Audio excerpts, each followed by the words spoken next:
श्री वल्लभाधीश की जय।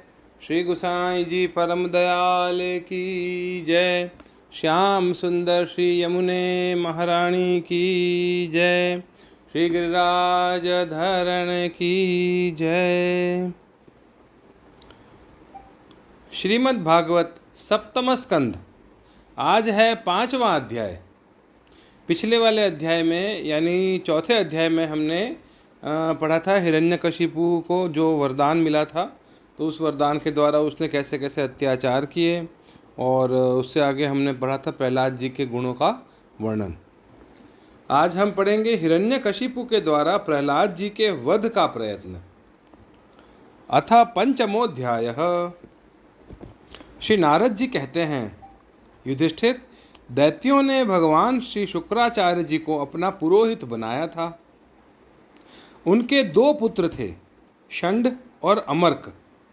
वे दोनों राजमहल के पास ही रहकर हिरण्यकशिपु के द्वारा भेजे हुए नीति निपुण बालक प्रहलाद को और दूसरे पढ़ाने योग्य दैत्य बालकों को राजनीति, अर्थनीति आदि पढ़ाया करते थे।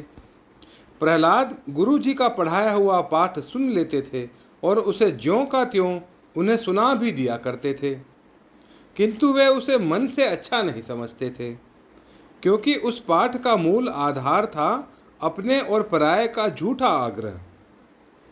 युधिष्ठिर, एक दिन हिरण्यकशिपु ने अपने पुत्र प्रहलाद को बड़े प्रेम से गोद में लेकर पूछा, बेटा बताओ तो सही, तुम्हें कौन सी बात अच्छी लगती है? प्रहलाद जी ने कहा, पिताजी, संसार के प्राणी मैं और मेरे के झूठे आग्रह में पड़कर सदा ही अत्यंत उद्विग्न रहते हैं। ऐसे प्राणियों के लिए मैं यही ठीक समझता हूँ कि वे अपने अधः पतन के मूल कारण घास से ढके हुए अंधेरे कुएं के समान इस घर को छोड़कर वन में चले जाएं और भगवान श्री हरि की शरण ग्रहण करें। नारद जी कहते हैं, प्रहलाद जी के मुंह से शत्रु पक्ष की प्रशंसा से भरी बात सुनकर हिरण्यकशिपु ठठाकर हंस पड़ा। उसने कहा, दूसरों के बहकाने से बच्चों की बुद्धि ऐसी ही बिगड़ जाया करती है। जान पड़ता है गुरु जी के घर पर विष्णु के पक्षपाती कुछ ब्राह्मण वेश बदल कर रहते हैं। बालक की भली भांति देख रेख की जाए, जिससे अब उसकी बुद्धि बहकने न पाए। जब दैत्यों ने प्रहलाद को गुरु जी के घर पहुंचा दिया, तब पुरोहितों ने उनको बहुत पुचकार कर और फुसलाकर बड़ी मधुर वाणी से कहा, पूछा, बेटा प्रहलाद, तुम्हारा कल्याण हो, ठीक ठीक बतलाना, देखो झूठ न बोलना। यह तुम्हारी बुद्धि उल्टी कैसे हो गई? और किसी बालक की बुद्धि तो ऐसी नहीं हुई। कुलनंदन प्रहलाद, बताओ तो बेटा, हम तुम्हारे गुरुजन यह जानना चाहते हैं कि तुम्हारी बुद्धि स्वयं ऐसी हो गई या किसी ने सचमुच तुमको बहका दिया है? प्रहलाद जी ने कहा, जिन मनुष्यों की बुद्धि मोह से ग्रस्त हो रही है, उन्हीं को भगवान की माया से यह झूठा दुराग्रह होता देखा गया है कि यह अपना है और यह पराया। उन मायापति भगवान को मैं नमस्कार करता हूँ। वह भगवान ही जब कृपा करते हैं, तब मनुष्यों की पाश्विक बुद्धि नष्ट होती है। इस पशु बुद्धि के कारण ही तो यह मैं हूँ, यह मुझसे भिन्न है, इस प्रकार का झूठा भेदभाव पैदा होता है। वही परमात्मा, वह आत्मा है। अज्ञानी लोग अपने और पराये का भेद करके उसी का वर्णन किया करते हैं। उनका न जानना भी ठीक ही है, क्योंकि उसके तत्व को जानना बहुत कठिन है, और ब्रह्मा आदि बड़े बड़े वेदज्ञ भी उसके विषय में मोहित हो जाते हैं। वही परमात्मा आप लोगों के शब्दों में मेरी बुद्धि बिगाड़ रहा है। गुरुजी, जैसे चुंबक के पास लोहा स्वयं खिंच आता है, वैसे ही चक्रपाणि भगवान की स्वच्छंद इच्छा शक्ति से मेरा चित्त भी संसार से अलग होकर उनकी ओर बरबस खिंच जाता है। नारद जी कहते हैं, परम ज्ञानी प्रहलाद अपने गुरु जी से इतना कहकर चुप हो गए। पुरोहित बेचारे राजा के सेवक एवं पराधीन थे। वे डर गए उन्होंने क्रोध से प्रहलाद को झिड़क दिया और कहा, अरे कोई मेरा बैंत तो लाओ, यह हमारी कीर्ति में कलंक लगा रहा है। इस दुर्बुद्धि कुलंगार को ठीक करने के लिए चौथा उपाय दंड ही उपयुक्त होगा। दैत्य वंश के चंदन वन में यह कांटेदार बबूल कहाँ से पैदा हुआ? जो विष्णु इस वन की जड़ काटने में कुल्हाड़े का काम करते हैं, यह नादान बालक उन्हीं की बैंत बन रहा है, उन्हें ही सहायक हो रहा है। इस प्रकार गुरु जी ने तरह तरह से डांट डपट कर प्रहलाद को धमकाया और अर्थ, धर्म एवं काम संबंधी शिक्षा दी। कुछ समय के बाद जब गुरु जी ने देखा कि प्रहलाद ने साम, दान, भेद और दंड के संबंध की सारी बातें जान ली हैं, तब वे उन्हें उनकी माँ के पास ले गए। माता ने बड़े लाड़ प्यार से उन्हें नहला धुलाकर अच्छी तरह गहने कपड़ों से सजा दिया। इसके बाद वे उन्हें हिरण्यकशिपु के पास ले गए। प्रहलाद अपने पिता के चरणों में लौट गए। हिरण्यकशिपु ने उन्हें आशीर्वाद दिया और दोनों हाथों से उठाकर बहुत देर तक गले से लगाए रखा। उस समय दैत्यराज का हृदय आनंद से भर रहा था। युधिष्ठिर, हिरण्यकशिपु ने प्रसन्न मुख प्रहलाद को अपनी गोद में बिठाकर उनका सिर सूंघा। उनके नेत्रों से प्रेम के आंसू गिर गिर कर प्रहलाद के शरीर को भिगोने लगे। उसने अपने पुत्र से पूछा। हिरण्यकशिपु ने कहा, चिरंजीव बेटा प्रहलाद, इतने दिनों में तुमने गुरु जी से जो शिक्षा प्राप्त की है, उसमें से कोई अच्छी सी बात हमें सुनाओ। प्रहलाद जी ने कहा, पिताजी, विष्णु भगवान की भक्ति के 9 भेद हैं। भगवान के गुण, लीला, नाम आदि का श्रवण, उन्हीं का कीर्तन, उनके रूप नाम आदि का स्मरण, उनके चरणों की सेवा, पूजा अर्चा, वंदन, दास्य, सख्य और आत्मनिवेदन। यदि भगवान के प्रति समर्पण के भाव से यह 9 प्रकार की भक्ति की जाए तो मैं उसी को उत्तम अध्ययन समझता हूँ। प्रहलाद की यह बात सुनते ही क्रोध के मारे हिरण्यकशिपु के होंठ फड़फड़ाने लगे। उसने गुरुपुत्र से कहा, अरे नीच ब्राह्मण, यह तेरी कैसी करतूत है? दुर्बुद्धि, तूने मेरी कुछ भी परवाह न करके इस बच्चे को कैसी निस्सार शिक्षा दे दी। अवश्य ही तू हमारे शत्रुओं के आश्रित है। संसार में ऐसे दुष्टों की कमी नहीं है जो मित्र का बाना धारण कर छिपे छिपे शत्रु का काम करते हैं, परंतु उनकी कलई ठीक वैसे ही खुल जाती है जैसे छिपकर पाप करने वालों का पाप समय पर रोग के रूप में प्रकट होकर उनकी पोल खोल देता है। गुरुपुत्र ने कहा, इंद्रशत्रो, आपका पुत्र जो कुछ कह रहा है वह मेरे या और किसी के बहकाने से नहीं कह रहा। राजन, यह तो इसकी जन्मजात स्वाभाविक बुद्धि है। आप क्रोध शांत कीजिए, व्यर्थ में हमें दोष न लगाइए। नारद जी कहते हैं, युधिष्ठिर, जब गुरु जी ने ऐसा उत्तर दिया तब हिरण्यकशिपु ने फिर प्रहलाद से पूछा, क्यों रे? यदि तुझे ऐसी अहित करने वाली खोटी बुद्धि गुरुमुख से नहीं मिली तो बता कहाँ से प्राप्त हुई? प्रहलाद जी ने कहा, पिताजी, संसार के लोग तो पिसे हुए पीस रहे हैं, चबाए हुए चबा रहे हैं। उनकी इंद्रियां वश में न होने के कारण वे भोगे हुए विषयों को ही फिर भोगने के लिए संसार रूप घोर नरक की ओर जा रहे हैं। ऐसे ग्रहासक्त पुरुषों की बुद्धि अपने आप किसी के सिखाने से अथवा अपने ही जैसे लोगों के संग से भगवान श्री कृष्ण में नहीं लगती। जो इंद्रियों से दिखने वाले बाह्य विषयों को परम इष्ट समझकर मूर्खतावश अंधों के पीछे अंधों की तरह गड्ढे में गिरने के लिए चले जा रहे हैं और वेद वाणी रूप रस्सी के काम्य कर्मों के दीर्घ बंधन में बंधे हुए हैं, उनको यह बात मालूम नहीं कि हमारे स्वार्थ और परमार्थ भगवान विष्णु ही हैं। उन्हीं की प्राप्ति से हमें यह सब पुरुषार्थों की प्राप्ति हो सकती है। जिनकी बुद्धि भगवान के चरण कमलों का स्पर्श कर लेती है, उनके जन्म मृत्यु रूप अनर्थ का सर्वथा नाश हो जाता है। परंतु जो लोग अकिंचन भगवत प्रेमी महात्माओं के चरणों की धूल में स्नान नहीं कर लेते, उनकी बुद्धि काम्य कर्मों का पूरा सेवन करने पर भी भगवत चरणों का स्पर्श नहीं कर सकती। प्रहलाद जी इतना कहकर चुप हो गए। हिरण्यकशिपु ने क्रोध के मारे अंधा होकर उन्हें अपनी गोद से उठाकर भूमि पर पटक दिया। प्रहलाद की बात को वह सह न सका। रोष के मारे उसके नेत्र लाल हो गए। वह कहने लगा, दैत्यों, इसे यहाँ से बाहर ले जाओ और तुरंत मार डालो। यह मार ही डालने योग्य है। देखो तो सही, जिसने इसके चाचा को मार डाला, अपने सुहृद स्वजनों को छोड़कर यह नीच दास के समान उसी विष्णु के चरणों की पूजा करता है। हो न हो इसके रूप में मेरे भाई को मारने वाला विष्णु ही आ गया है। अब यह विश्वास के योग्य नहीं है। 5 बरस की अवस्था में ही जिसने अपने माता पिता के दुस्तज्य वात्सल्य स्नेह को भुला दिया, वह कृतज्ञ भला विष्णु का ही क्या हित करेगा।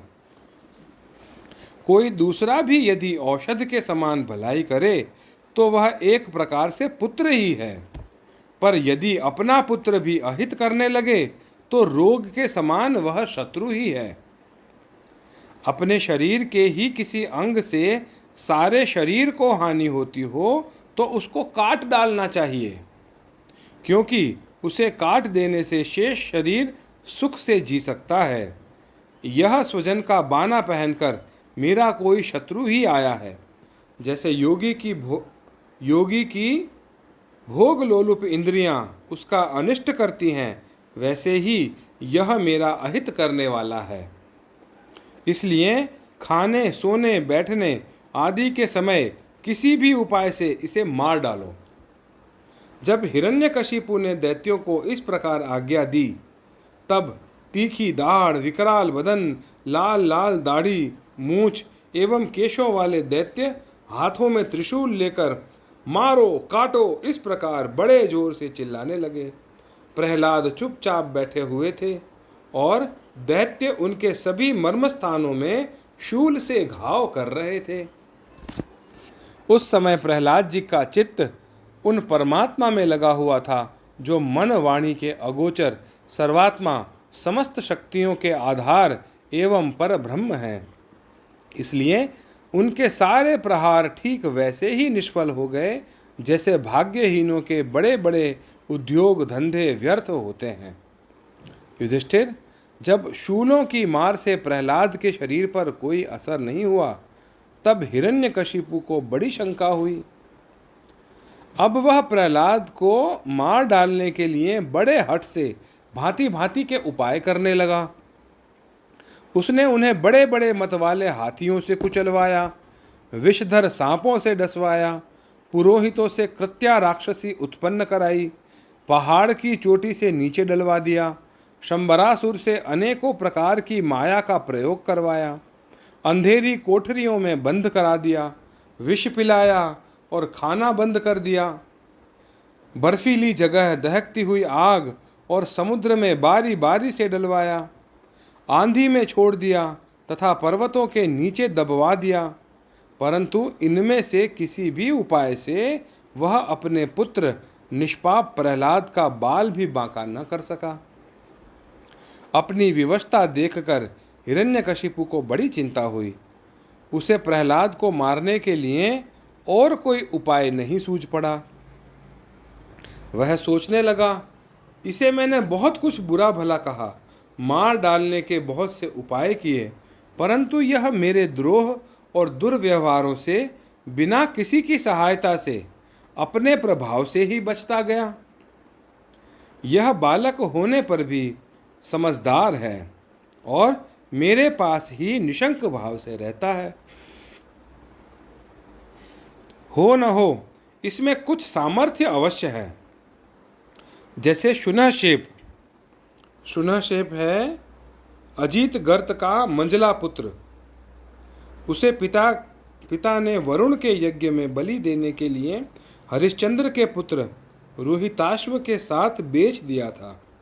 तब उसके मामा विश्वामित्र जी ने उसकी रक्षा की और वह अपने पिता से विरुद्ध होकर उनके विपक्षी विश्वामित्र जी के ही गोत्र में हो गया। यह कथा आगे 9वें स्कंध में 7वें अध्याय में आएगी। तो जैसे शुनहशेप अपने पिता की करतूतों से उसका विरोधी हो गया था, वैसे ही यह भी मेरे किए अपकारों को न भूलेगा। न तो यह किसी से डरता है और न इसकी मृत्यु ही होती है। इसकी शक्ति की थाह नहीं है। अवश्य ही इसके विरोध से मेरी मृत्यु होगी, संभव है न भी हो। इस प्रकार सोच विचार करते करते उसका चेहरा कुछ उतर गया। शुक्राचार्य के पुत्र षंड और अमर्क ने जब देखा कि हिरण्यकशिपु तो मुंह लटका कर बैठा हुआ है, तब उन्होंने एकांत में जाकर उससे यह बात कही, स्वामी, आपने अकेले ही तीनों लोकों पर विजय प्राप्त कर ली। आपकी भौहें टेढ़ी होने पर ही सारे लोकपाल कांप उठते हैं। हमारे देखने में तो आपके लिए चिंता की कोई बात नहीं है। भला बच्चों के खिलवाड़ में भी भलाई बुराई सोचने की कोई बात है? जब तक हमारे पिता शुक्राचार्य जी नहीं आ जाते तब तक यह डरकर कहीं भाग न जाए, इसलिए इसे वरुण के पाशों से बांध रखिए। प्रायः ऐसा होता है कि अवस्था की वृद्धि के साथ साथ और गुरुजनों की सेवा से बुद्धि सुधर जाया करती है। हिरण्यकशिपु ने अच्छा ठीक है कहकर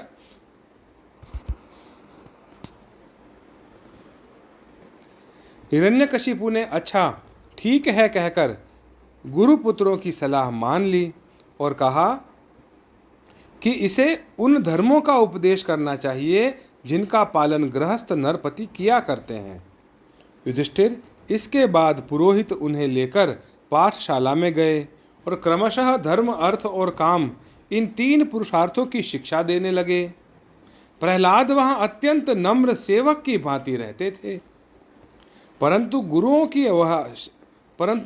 की वह शिक्षा प्रहलाद को अच्छी न लगी, क्योंकि गुरुजी उन्हें केवल अर्थ, धर्म और काम की ही शिक्षा देते थे। यह शिक्षा केवल उन लोगों के लिए है जो राग, द्वेष आदि द्वंद्व और विषय भोगों में रस ले रहे हों। एक दिन गुरुजी गृहस्थी के काम से कहीं बाहर चले गए। छुट्टी मिल जाने के कारण समवयस्क बालकों ने प्रहलाद जी को खेलने के लिए पुकारा। प्रहलाद जी परम ज्ञानी थे। उनका प्रेम देखकर उन्होंने उन बालकों को ही बड़ी मधुर वाणी से पुकारकर अपने पास बुला लिया। उनसे उनके जन्म मरण की गति भी छिपी नहीं थी। उन पर कृपा करके हंसते हुए से उन्हें उपदेश करने लगे। युधिष्ठिर, वह सब अभी बालक ही थे, इसलिए राग द्वेष परायण विषय भोगी पुरुषों के उपदेशों से और चेष्टाओं से उनकी बुद्धि अभी दूषित नहीं हुई थी। इसी से और प्रहलाद जी के प्रति आदर बुद्धि होने से उन सब ने अपनी खेल कूद की सामग्रियों को छोड़ दिया तथा प्रहलाद जी के पास बैठ जाकर उनके चारों ओर बैठ गए। प्रहलाद जी के पास जाकर उनके चारों ओर बैठ गए और उनके उपदेश में मन लगाकर बड़े प्रेम से एकटक उनकी ओर देखने लगे। भगवान के परम प्रेमी भक्त प्रहलाद का हृदय उनके प्रति करुणा और मैत्री की भाव से भर गया तथा वे उनसे कहने लगे। आगे कहेंगे, इति श्रीमद्भागवते महापुराणे पारमहंस्यां संहितायां सप्तमस्कंधे प्रहलादानुचरिते पंचमोध्यायः। अगले अध्याय में यानी 6ठे अध्याय में हम पढ़ेंगे प्रहलाद जी का असुर बालकों को उपदेश देना। श्री वल्लभाधीश की जय। श्री गुसाई जी परम दयाल की जय। श्याम सुंदर श्री यमुने महारानी की जय। श्री गिरिराज धरण की जय।